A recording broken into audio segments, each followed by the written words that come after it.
Hey everyone, welcome to my channel. I hope you're all having a fantastic day. You know that feeling when a familiar voice suddenly sounds different, softer, raw, like a radio you've owned for decades, finally catching a new station? That's what happened this week. Kelly Ripa, a face many of us have trusted on our morning coffee tables for years, blinked back tears during a moment so honest it stopped even the most casual viewer.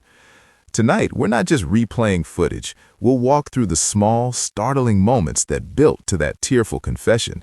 We'll listen to what she actually said, why it landed so hard with viewers ages 60 and up, and what it reveals about love after decades, about marriage, the public gaze, and the astonishing courage it takes to cry on camera.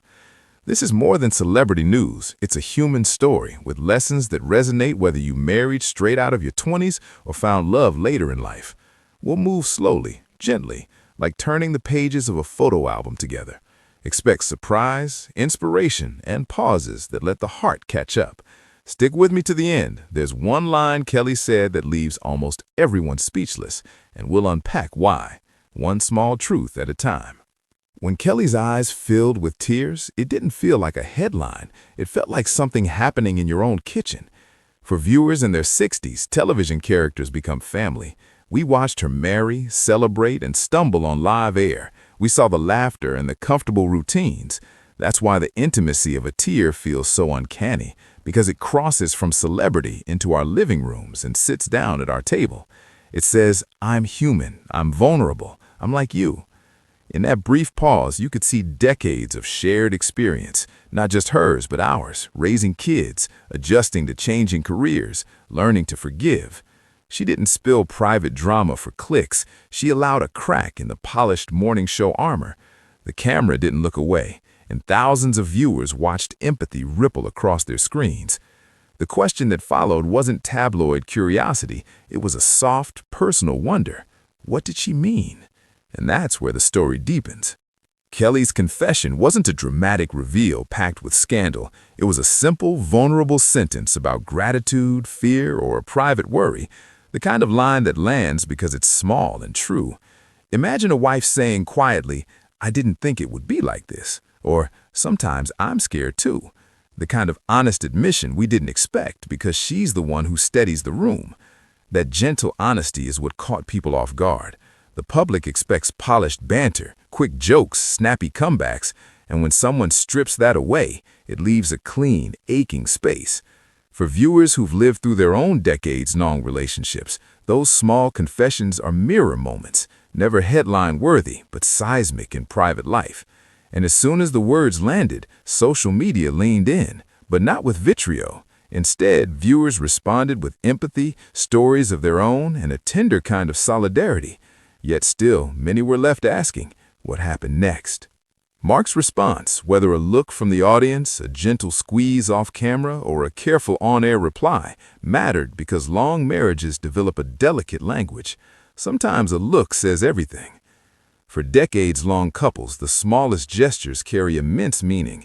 If Mark offered a small, steadying smile, viewers read it as partnership. If he admitted his own fear, it became a two-way conversation about vulnerability in marriage. Older viewers recognize the rhythm. It's not the fireworks that sustain a marriage. It's the daily unseen acts, being there for medical appointments, sharing the mundane chores, choosing each other again. Mark's reaction, subtle and loving, allowed the confession to breathe. It also sparked a wave of conversations among our demographic. How do we hold space for loved ones when they falter? But the deeper twist is this. Kelly's tears did not end on set. They sparked memories, and one memory led to an admission even more revealing. It was a memory that transported viewers, a forgotten hallway argument, a night of unsettled sleep, a hospital waiting room, or a childhood recollection with a parent. For many in their 60s, memories are anchors and sometimes weights. Kelly's such memory that made her tears make sense, not as weakness, but as an honoring of the past. She spoke of a small scene, maybe a hand held in a hospital or a promise whispered in a car, and the camera lingered.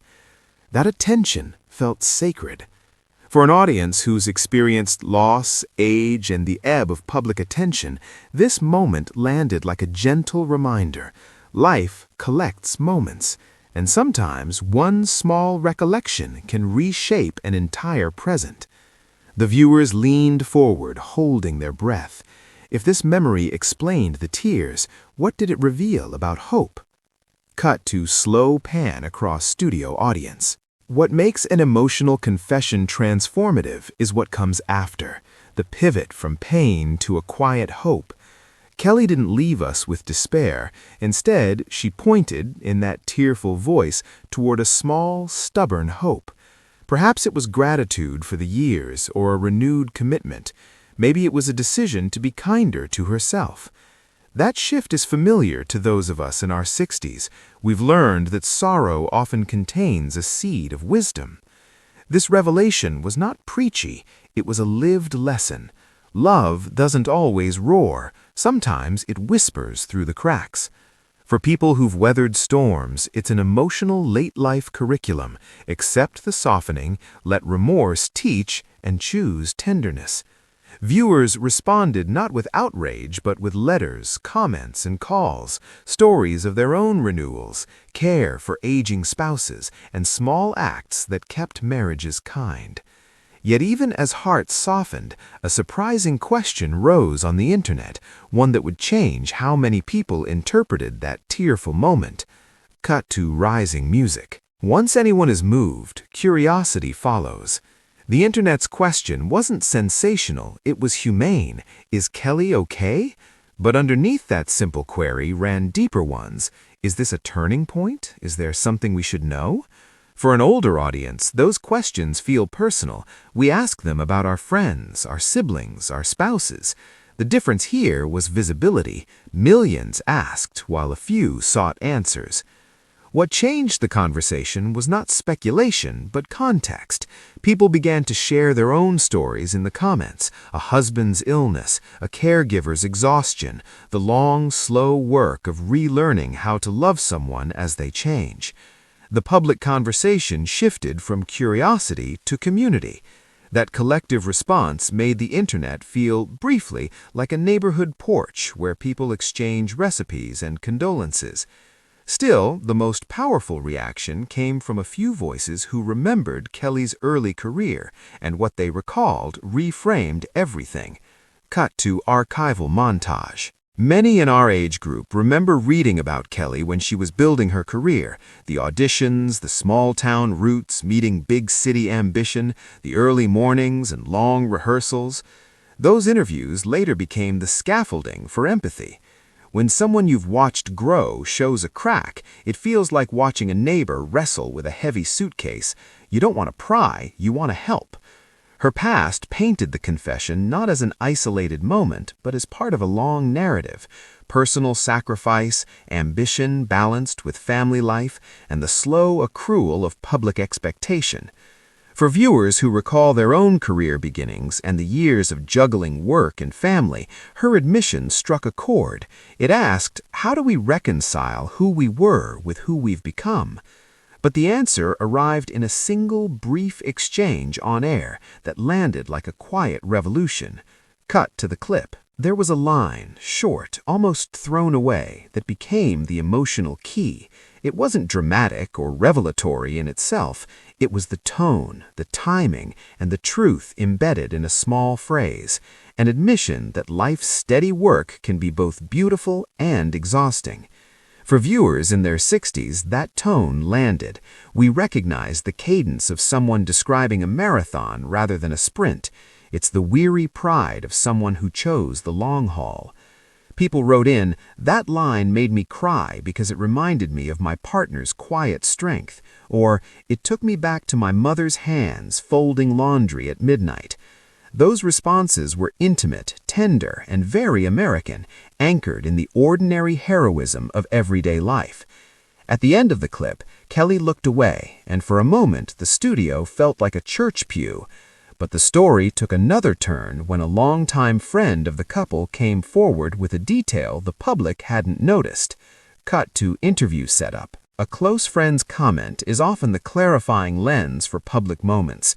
This friend didn't offer gossip, they offered context, how the couple privately navigates late life change and the everyday rituals that keep them connected. For audiences who value longevity and steadiness, that glimpse was comforting. It reminded viewers that public moments are anchored in private practices, morning coffee shared on the porch, notes left in a shirt pocket, or minutes carved out for conversation despite a busy schedule. For our target demographic, these small rituals are familiar lifelines. They build scaffolding for marriages that last decades. The friend's story reframed the confession as a chapter, not a crisis, proof that love isn't the absence of difficulty, but the set of practices that help you survive them.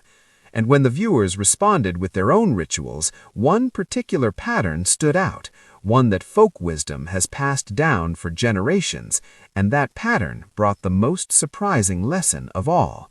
Cut to montage of viewers' submitted clips.